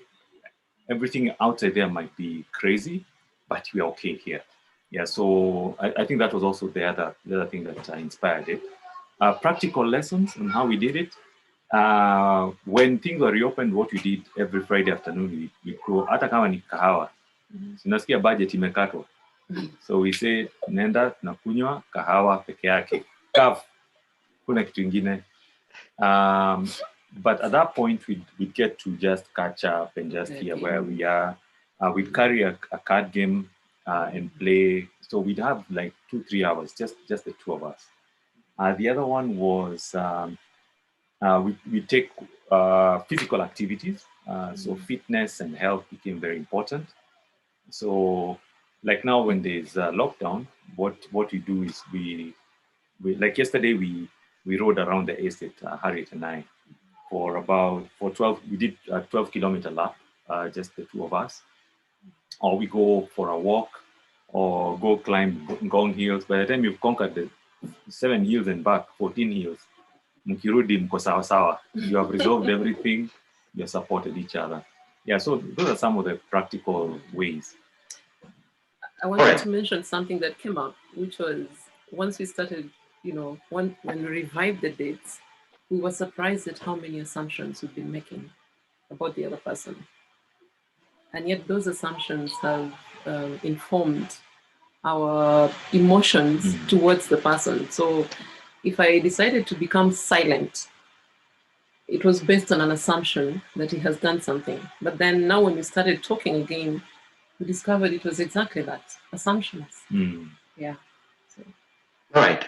Thank you so much. Anyone would like to add something in like a minute on the dates and any practical things that you're doing to revive your dating in marriage?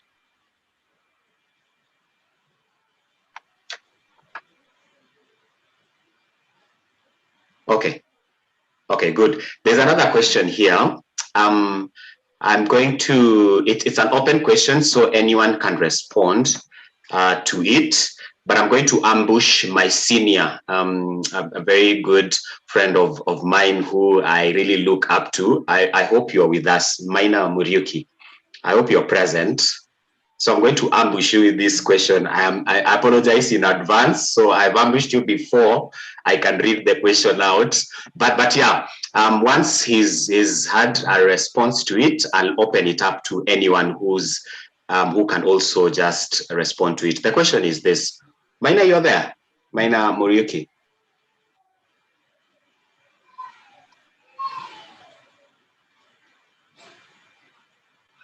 You're mute. Okay, so anyway, as he comes on, let me ask the question. How do you support a spouse who is undergoing an emotional roller coaster due to the routines of the lockdown? How do you support a spouse who's going through a roller coaster of emotions that are brought about because of the routines of the lockdown? So yeah, so Muriuki is not ready. Anyone who would like to take the first swing on this question?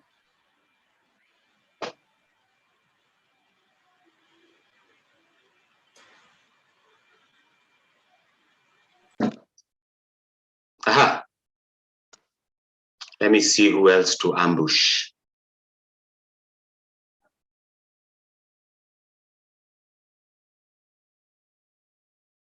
Debbie, Mate, are you still there? Debbie Mate. Yes, I'm still here. Hiyo swali unaweza tusaidieko kujibu? I am that spouse who needs that support. So how do you want to be supported if you're that spouse? I think there's something that Shiro said earlier. When we realize what personalities we both have and go out of our way to intentionally allow the other person to be.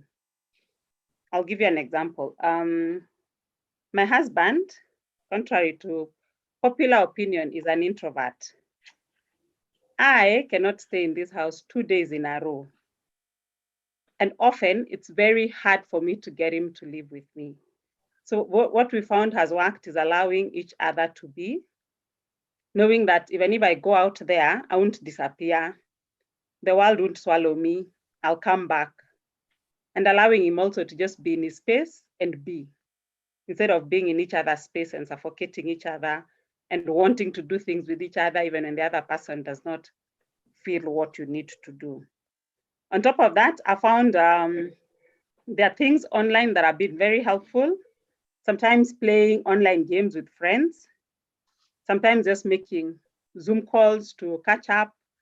Chelimo has a very good one called House Party. We found those things have helped. Yeah, just distracting yourself from what's the word? When you look inside and looking outside, introspection, and focusing on the people around you, the things around you, and realizing that it's not always, it is good for it to be about you, but it's not always about you. But ultimately, it's allowing each other to be. Yes. Okay, good. Thank you for that. Anyone who has anything to add as far as that is concerned? Thank you so much, Debbie. Anyone who'd like to add something to that question? supporting a spouse who's going through roller coaster of emotion. Shiro Karaoke has unmuted. Yeah, I think being sympathetic. I don't know whether sympathy is not sympathetic, empathetic about what your spouse is going through, and not being dismissive. When, for example, like I would come and tell Karaoke, this is how I'm feeling, I'm going through ABCD. So I think for me, what I would expect from him is for him to like come to my level and try and understand and try and, like fit into my shoes. What is it that I'm going through? Just be empathetic and show me, love, show me concern. At times he may not even have a solution, but just being there for me and reassuring me that, he's here for me, he will pray for me and with me, and we'll go through this together, whatever it is, we'll figure it out together. I think just that reassurance that I'm not in this alone. I think for me that would help. That would work for me. Yeah. All right. So thank you so much. Unfortunately, we really need to bring this to a close and move on to the final part of this discussion today. Thank you, a big thank you to the karaokes who've shared first, and they've taken us through the motions on how they've gone about their biashara and had very difficult discussions, tough discussions as far as money is concerned. And then we also heard from the Kimunyas about their relationship during the season, how they work, being in each other's space and all that, and also reviving the dates. Very good thing for you there. Thank you so much for sharing. Then we heard from the Musales, yet to be Musales, who will be Musales in 2 weeks, who talked to us about how their planning of the wedding has been and how they've had to postpone several times because of the situation around us. And finally, we heard from Rosie and John, who also had to do their wedding during the COVID season and the challenges that came in between their life, how they've been coping for 7 months since they got married. And also then we heard from Reverend Philip, who shared about their experience of having to deal with loss, losing both parents in this season, not very long ago. And thank you so much for agreeing to be vulnerable before us and the whole battalion of people listening to us today. May God bless you and keep you and cause his face to shine upon you. And everyone who's been following this discussion on Zoom and on YouTube, and those who've been sending in their questions and their prayer requests, we just want to say a big thank you. And now we want to shift gears a bit. I'd want to invite Reverend Isaac, who's going to take us to the next phase of the day today. And we will be hearing a short sermon from him before he can commit the prayer requests that have come through to God, and also just bring this event Quarantine 4 to a close. So I'm going to hand over to him, Reverend Isaac. Karibu sana. Asante sana, John.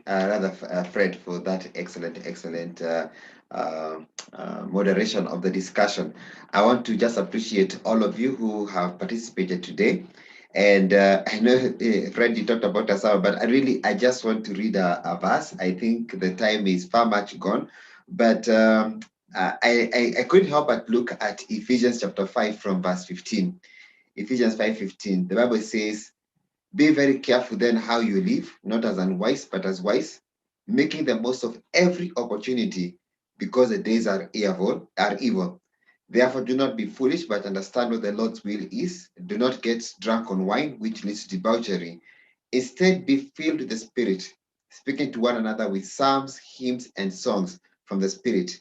Sing and make music from your heart to the Lord, always giving thanks to God for everything in the name of our Lord Jesus Christ." I think that's what has come out quite clearly, that we need to be able to number our days and to count our days.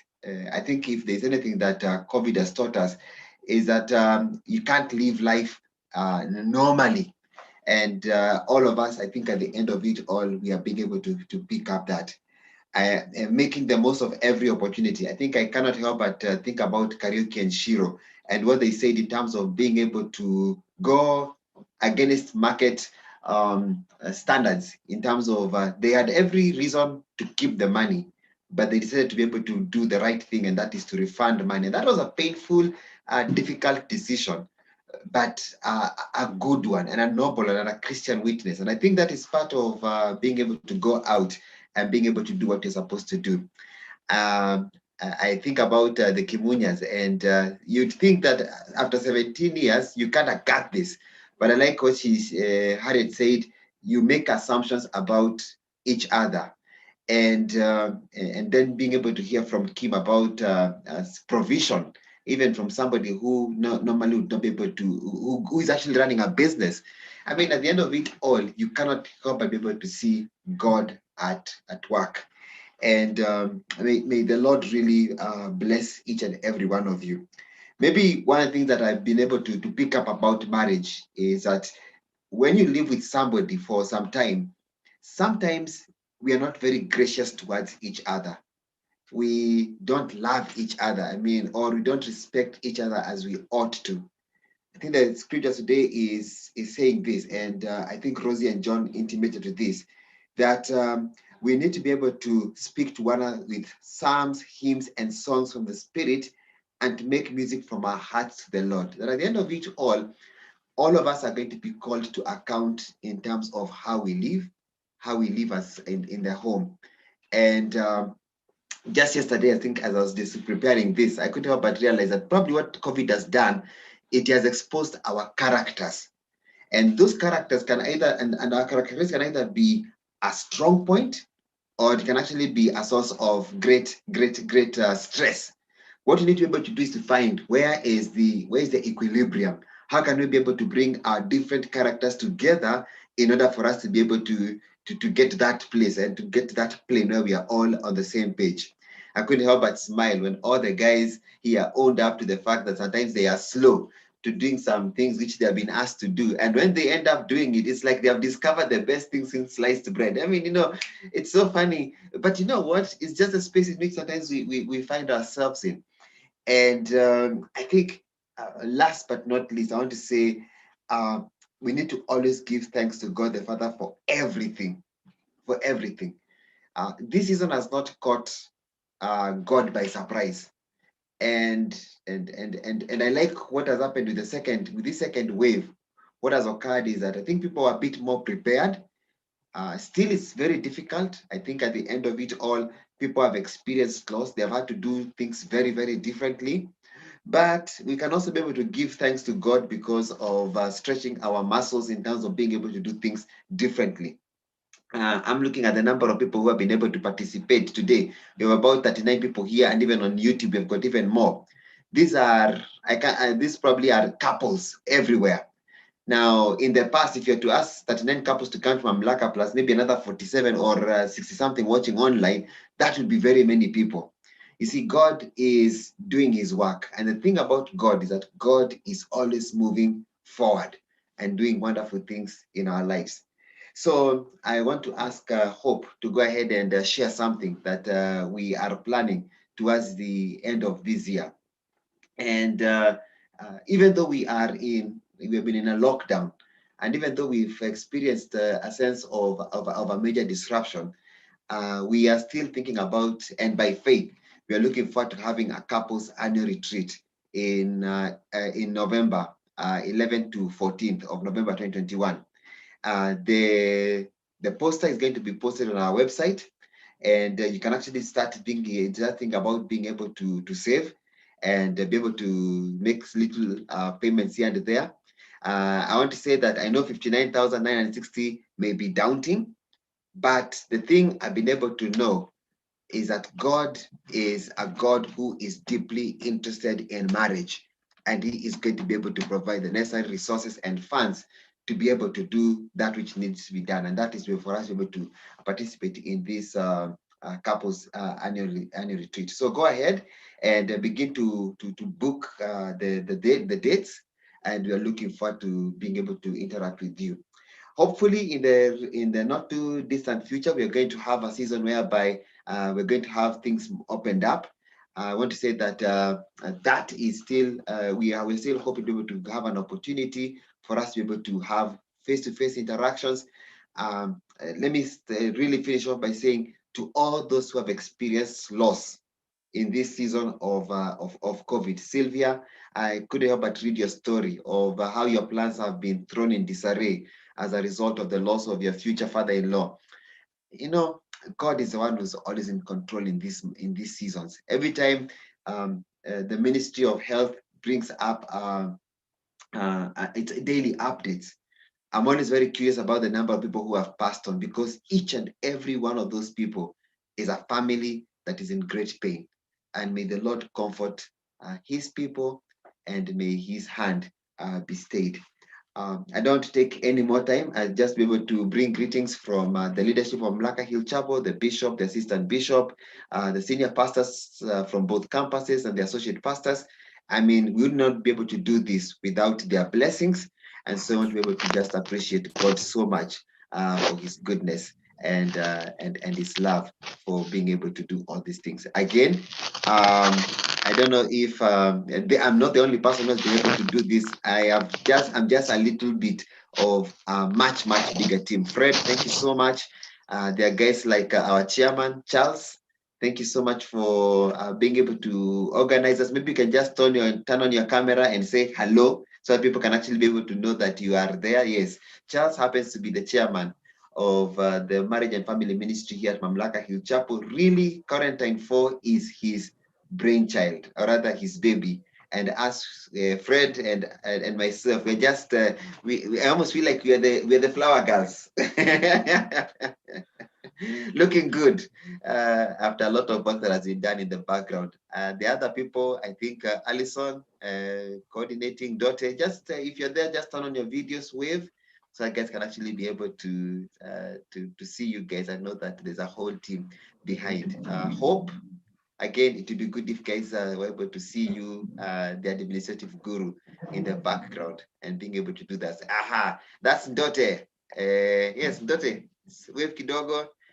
Yeah, a big team has been able to put everything together. And Charles, I can give you 1 minute to say something, then I finish with a word of prayer. All right. Thank you very much, Reverend Isaac, for that kind of conclusion for us. I'm very grateful, guys, for all the couples and everyone who has joined us today. Thank you for all of you who are watching this on YouTube and those who joined us on Zoom. I also want to thank you, the couples that have shared today, starting from Kina Musale and the guys who, Kina Kimunyas, Kina Rosie, Kina Kariuki. It was good. It was good. You guys showed up and supported us this way. I'm also grateful, Reverend, you've talked about the retreat, because again, we are planning for children to go to school. Let's also start planning for ourselves. We will not put you on harm's way, we promise. But again, you don't want to approach November and you not planned nicely for this. So start saving up for this. So that we have a good session towards the end of the year. I know last year we missed and so many couples kept coming to us, but this time around we want to be ready if the opportunity presents itself. Let me also thank this team that is here and those who are supporting us from home. There are guys who are benchmarking from home. I have seen Alice and Lillian also benchmarking from home. Thank you guys, and those who have joined us today, even those who are doing the support. Thank you very, very much. Back to you, Reverend Isaac. Thank you very much. And I think I want us to pray and then be able to bring this to an end. Let's pray. Dear God, thank you so much for all the different people who have been able to participate in Quarantine 4. And thank you for the fact that this has been recorded for posterity. So many years from now, somebody's going to stumble upon this recording and ask themselves, oh, so what was this COVID?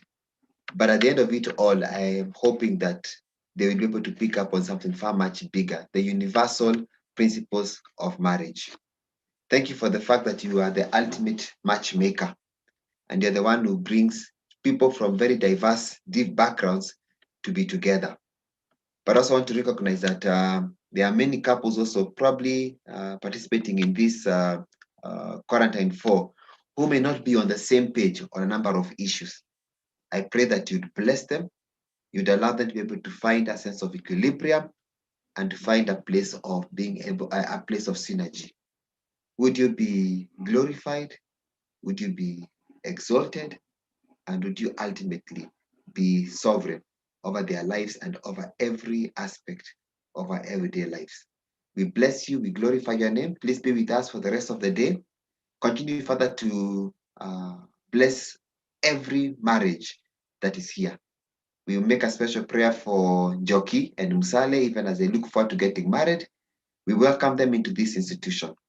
I pray for Sylvia, whose plans for marriage have been thrown off a little bit following the loss of her future father-in-law. I ask you, Father, to bless her. I want to pray also for maybe spouses who are struggling with this space of lockdown, and the strain is there. Maybe where there could be one or two couples who maybe really wish they could be on the same page, even on the small little things. I pray that you'd watch over every one of us. And so be glorified and be exalted, for it is in Jesus' name we do pray and believe. And all God's people said, amen and amen. Asanteni sana. God bless you. And you can now, I guess, leave at your own pleasure. It was really good to have you. God bless you. Thank you. Kwaherini. Bye. Bye. Bye-bye.